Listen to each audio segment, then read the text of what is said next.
Hey, friends. Hello, welcome back. We're excited to see you again. Yeah. Or you can see us. That'd be creepy if we could see all of you. Karen's a creeper. Okay. Hello. Hey guys, welcome back. We're at episode 67 today, creating your homeschool vision. As promised, if you listened to last week's episode, this was our first tip of planning your homeschool year, is first creating the vision. What does that mean? Who knows? I'm just kidding. I totally know. And I talk a lot about this in my homeschool, in my membership as well, is that if you don't have an aim, then you have nothing you're striving for. Yeah. And if you think about this with sports, people pay thousands and hundreds of dollars to go see sporting events, right?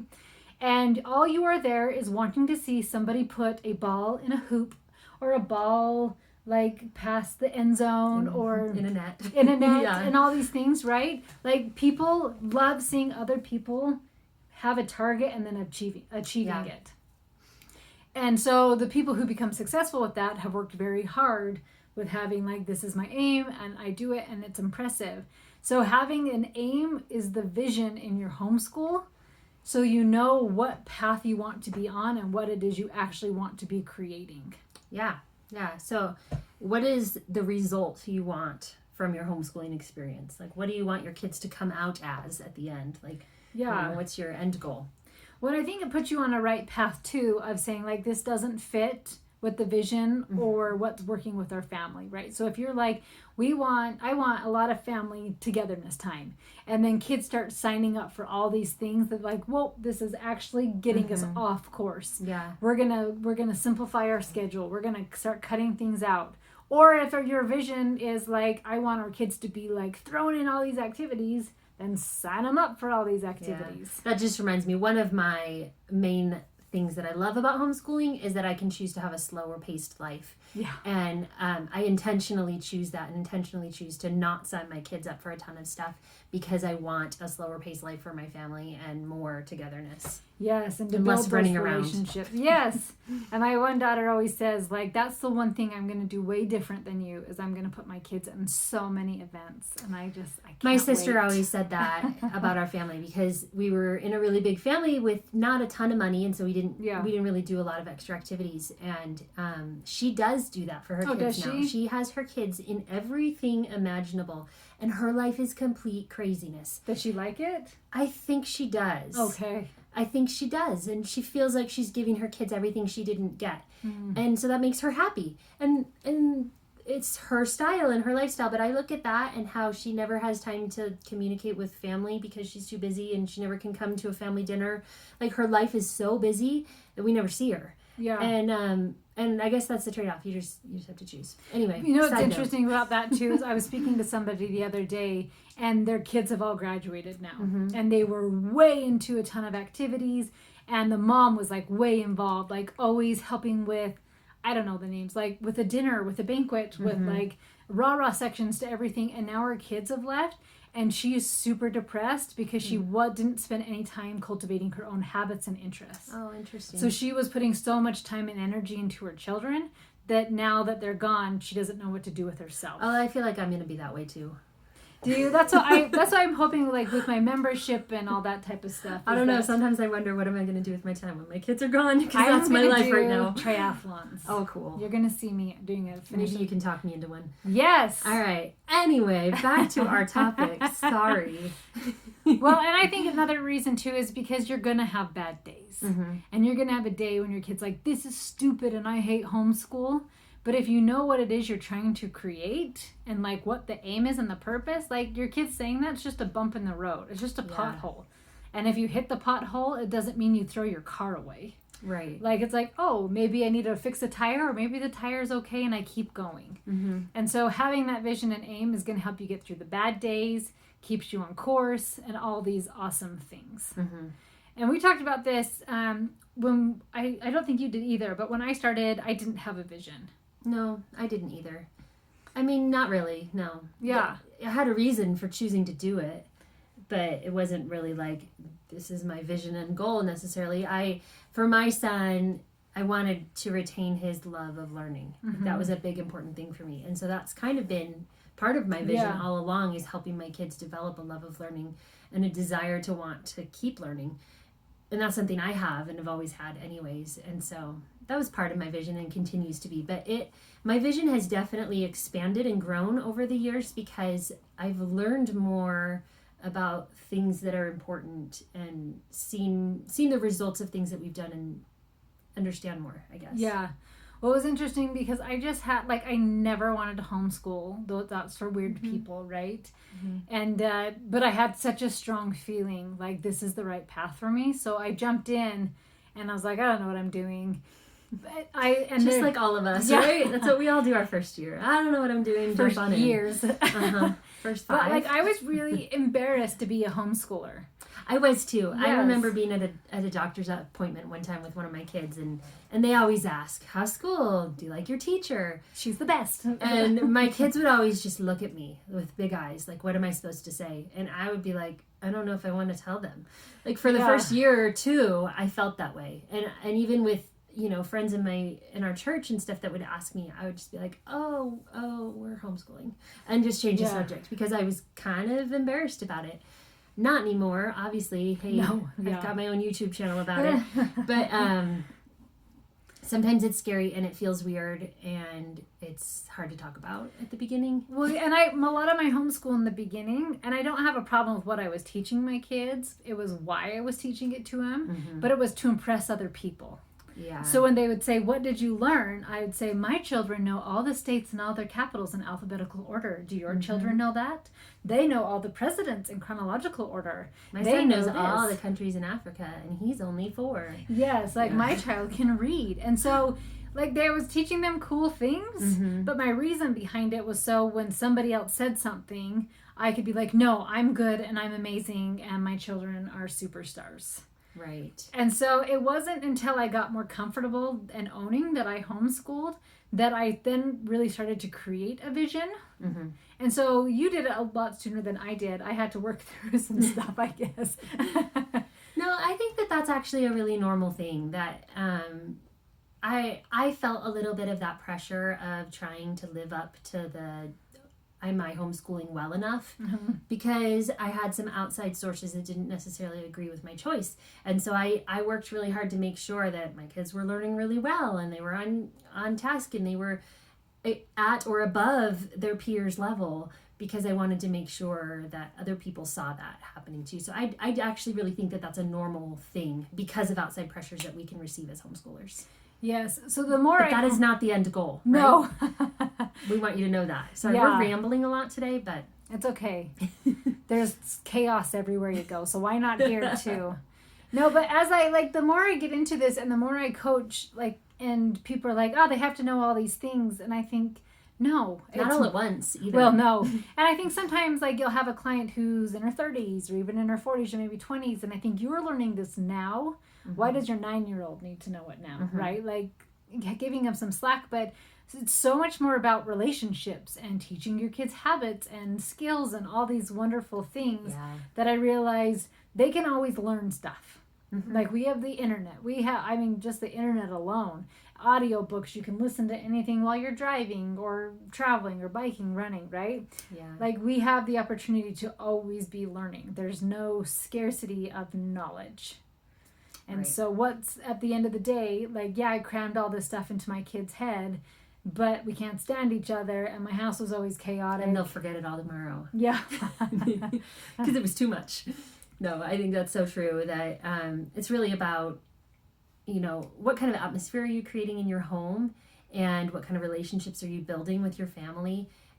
What morals and principles are you instilling in them? And yes, the education is important too. We're not in any way saying that it's not. I strongly believe that these things are just as important, but it's not going to all happen as a kindergartner, and it's not going to all happen in 1 year. You have to realize that, they're going to learn it just by building a little bit at a time, and doing a 10-minute lesson is just okay. You don't have to spend an hour and a half on, one history lesson. Well, and that's part of my vision is cultivating the love for learning. And so that instead of me just saying, "Read this, now regurgitate it to me," is, Mom, I read this, guess what? Yeah. And to me, that's much more exciting. And what's funny about that? No, it's not. It just reminded me of something one of my kids did this week. What did they do? So my kids are reading the books, The Tuttle Twins. Okay. I just bought the whole set on their 4th of July sale. Yeah. And I had the first couple, but they just, for some reason, weren't interested before. But now they're devouring them all. And one of them is called The Road to Serfdom. Yeah. And my husband bought the actual book, The Road to Serfdom, by, I'm forgetting the actual author. It's like a bigger book. And my Elsie said, when did you get that book? I'm like, oh, Dad bought it this week. And she was so excited because she had just read the Tuttle Twins version of it and knew all about it. And she said he referenced this book. And he said that every time he writes a book, he writes it based on some other topic that is already out there. And so she was so excited to learn about serfdom. Yeah. And it was just kind of cute to me. Sorry, that just... No, that's one of my kids did that Porter who loves economics, when he read the Tuttle Twins, The Creature from Jekyll Island, he went and read the real book. And it was really good scaffolding because the real book is it's really hard stuff. meaty. Yeah. And so, yes, but it wasn't a part of a school. Like to go read this book. And so, but that's what a love of learning is. It's when a child reads something and they're so excited about it that they want to learn more, just on their own, not because you gave them an assignment, but because they're interested in it. Yeah. And so that's both of us have that goal for our homeschools. That's one of our visions for what we want our children to achieve in our homeschool. Another huge one for me is our dynamic in our relationships of our family. I've read so many things about teens are awful, surviving the teen years, like they're just the worst. And I thought, I'm so defiant that I'm like, no, it's not going to be for me. And so that's like a huge part of ours is working on those relationships. And I do that, if you've seen, we've done a whole episode on levels of liberty. But that's a huge part of our homeschool is learning how to really cultivate these relationships and kind of weeding things out that aren't serving our family, or name calling, or something just that is bringing animosity into our home instead of peace and contentment, not contention. Instead of peace. Bringing in animosity instead of peace. Did I say it wrong? Oh. Yeah, it's okay. We know what you meant. Thank you. Yes. So that's a huge thing. That's a huge thing for me also. A big thing for me is faith. I love that I can bring our faith principles into the things that we're learning, because that's a big part of our family culture. And so I love that when we study history, we can bring in principles of faith from the Bible and look at, correlating time periods and things like that. And it's really special to be able to have those kinds of lessons withみkids. I also think it's really important to teach kids to be good people. Just good people in general. Like, you turn on the news right now and you feel like there aren't any of them left. And so that's a really important thing right now that I'm trying to cultivate in my kids, is learn how to show kindness, how to speak with respect, serving others just because, being good citizens and good neighbors. I love to, in changing it from somebody should do something about that to I should do something about that. And so I think there's a cute lady, if you have studied Lemmy stuff, it's to Thomas Jefferson Education. I went to one of their training things and she did it with toilet paper, because it's like somebody should refill the toilet paper. And instead it was, so something small in the house is I should refill the toilet paper. Like somebody should wash the dishes. I should wash the dishes. So if you want change, be the change. Instead of somebody else should take care of this. Right. And that's a very much a learned skill that we need to teach kids, and hopefully they're getting. Yes. So I think we've done another teach. Episode about femcises. But this is a big one for me, of teaching my kids life skills. Because I feel like maybe because of social media, you can see all these kids who are 18, 20, 22, and they don't want to move out of the house. They don't know how to move out of the house. They don't know, like, how to have a job to afford to move out of the house. Yes, so I talked to a teen, well, I guess she's not really a teen anymore, so a young 20-year-old the other day, and she wanted to move out, and she was like, yeah, but apparently I have bad credit.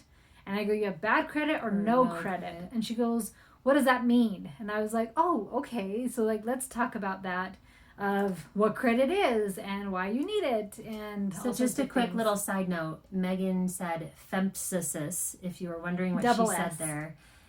It's a little acronym she's put together for goals that she sets for her kids. And we did do a whole episode on that, on goal setting. I thought we did, but it's financial, I'm sure we did, yeah. Emotional, mental, physical, social, which is really service as well, and spiritual. Yes. So within those 6 categories, like I want my children to be independent with all of those things. So knowing what credit is and why you need it. Mm-hmm. And my oldest, we had him get a credit card. I think it's like a $500 credit card. Mm-hmm. And he uses it. He doesn't spend a ton of money, but if he uses it, then he needs to pay it off each month. So he's building his credit. Mm-hmm. And so just little simple things like that, like my banking account and right, like how do I provide for myself and take care of these things. So these kinds of things might not feel like homeschool goals necessarily, mm-hmm. but these are things that are taught within your home as you're also schooling. You know, these are life skills, and sometimes life skills matter more than the books that they've read even. Or like a theory in math. Yeah. I couldn't even think of one. Oh, my sweet 13-year-old she struggles with math. She hates math, uh-huh. and got it from me because it's always been my struggle too. And she was complaining about algebra the other day, and why do I need to even ever learn that? And I was like, I don't know, it's just like a part of life. Like, it's just something you have to go through to live your life. Like, I don't use algebra, I'll be honest. I mean, there's little things here and there. But you don't realize it. I know it's true. But it's one of those, like, just rites of passages that you just all get to do, right? and she didn't like that answer very much. Yeah. But I know. Sorry. That's the way it goes. Yeah. But anyway, I think that these life skills are just as important as the educational principles that you're teaching your kids. Yeah, well, so like My Little Femphasis is a part of our homeschool. Mm-hmm. Like, so it's part of our family culture and then also our homeschool. So they're reading a book on finances or economics. They are reading books on their emotions or the mental, like being able to push through when things are hard, how to solve problems. Physical, that's a huge part for our family culture of we've done triathlons together, we run together, we do CrossFit together, right? Mm-hmm. So creating that culture of health. Social, giving my kids actual social skills and reading books on that and reading books on service and actually doing service projects together.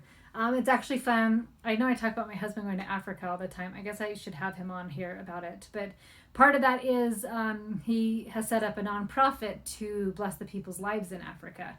And so my kids get to be a part of those service projects with that. And then spiritually, like we're reading scriptures and religious books. And like Karen said, not having to separate faith. Yeah. Like, okay, faith is on Sunday, and the rest of the week God can go to sleep. Mm-hmm. But like, no, faith is all of this. It's always, yeah. And also, you know, on my list of my vision is teaching my kids to be hardworking and mm-hmm. independent. And that is learned in so many ways besides just writing a research paper. Yeah. You know, she's talking about all these service projects and different things that we both try to incorporate into our children's lives. And hard work is a value that they're going to take with them their entire life. And being able to push through when things are hard. Yeah, and developing independence, I think, is huge when you think of the first year away from home and all the skills that they're going to need to know how to do, you know, financial skills and cooking and, you know, all these different things that they're going to have to figure out for themselves. I remember the first time my car broke down when I was in college. And my parents were in Florida and I was in Idaho. Mm-hmm. And I called my dad. And I was like, Dad, my car won't start. He's like, what do you want me to do? Yeah. I'm like, well, I don't know. What should I do? And he just laughed at me and he was like, sweetie, you're going to have to learn how to figure this thing out for yourself. Well, and I remember it was just like a really big lesson for me to realize, oh, I'm on my own and now I need to learn how to do something. You know, something hard. Our friend's oldest daughter just left the house. And she goes, it was almost another nesting period. Like right before you have a baby, mm-hmm. you're like, oh, is this ready? Is this ready? Is this ready? But before her daughter moved out, she goes, have I taught her this? Have I taught her this? Does she know how to do her laundry? Does she know how to cook? And she was saying this to her daughter, and her daughter's like, Mom, it's going to be okay. Like, I've got this. Yeah. And so it was neat to see. And her daughter totally has it. She does. She's a great girl. Yes. She's so neat. And I feel more worried for our friend than her daughter. Mm-hmm. Yeah. No, because she's just such a big help. And her mom's done a great job at teaching her to be the independent, teaching her to figure things out. And so I think about that. So think about your cute daughter with math, right? Like she's learning how to push through something hard. Yeah. So maybe she's thinking, I'll never use algebra. But no, maybe you won't. Maybe you will, but maybe you won't. And maybe it's this, you just know how to push through when things are hard. Right. You know how to problem solve. So although it's math, like now you'll be able to take this skill into something else into your life. That's great. Yeah. Another I have on my list here is self-confidence and self-worth. And I think that that's a really important thing that you can teach your children in your home, especially, that is hard to learn outside of your home. Well, I think that's what's so, it's Dr. Newfield, that why children need parents more than peers.